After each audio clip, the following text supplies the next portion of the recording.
Thank you, Dr. Solid, for a good overview of what the WLI has been trying to do. And I'm going to talk specifically about components 1 and 2, which have to deal with capacity building writ broadly. The U.S. universities that are involved with the WLI have been involved from the start since the inception workshop that we held in July in 2008. And during that workshop, we had national partners present, and we did a needs assessment asking them what kind of training do they need, in what areas, what kind of education needs do they have, in what areas. And as a result of that, we've been doing several things. We held a workshop in Cairo in June of 2010 with all of the Middle Eastern universities. We held it out at AAUC's new campus, and tried to hone in on the specialized kind of training needs that different countries have, and how we as U.S. universities, through the WLI or not, as the case may be, could address those needs. And the countries are wildly varying, as Scott's slide showed that the virtual participants may not have been able to see. There's quite a range in terms of GDP from agriculture, in terms of the number of youth in the country, in terms of access to education and whatever. So for some of the countries that we are working in, Yemen, for example, I mean, it's almost impossible for most of the Yemeni partners to participate in training delivered in English, to take GREs and TOEFLs and come to the U.S. for training. And so we have to recognize that the difference between the education systems in the different countries, the English language capability, and whether or not we have to deliver training in Arabic and or English.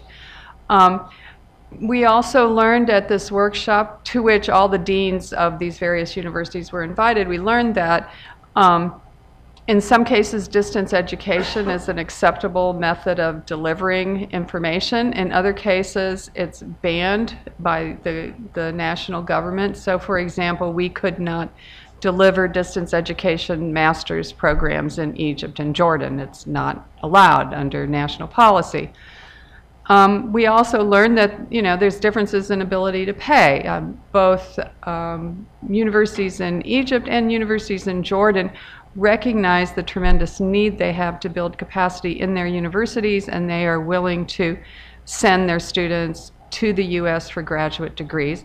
But we've also talked about the cost of education in the U.S. and can we send good students from the WLI projects to the regional universities for master's training, do their master's research at the benchmark sites in their countries, and then see if they need to go on to the U.S. for degrees. So all of these were discussed at the Cairo workshop, and we've tried to proceed along that line. We are hampered by a couple of things. One has been the Arab Spring, the other has been finding the funding for the students who are not able to pay to the U.S. The WLI U.S. partners have actually scooped up some really qualified students and brought them to the U.S. on their own dime, as it were, and some of those students are actually now going to the field this summer to do some of their research at the benchmark sites.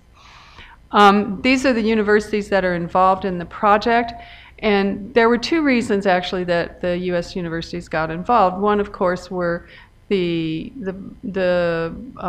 opportunity to participate in capacity building in the Middle East region, and the other was looking into the future. Is if we could begin working in these benchmark sites, we could begin to form collaborative research projects and begin to put our students and Middle Eastern students at those projects. So in forward thinking, we're thinking not only of building capacity, but also of research projects that we could do.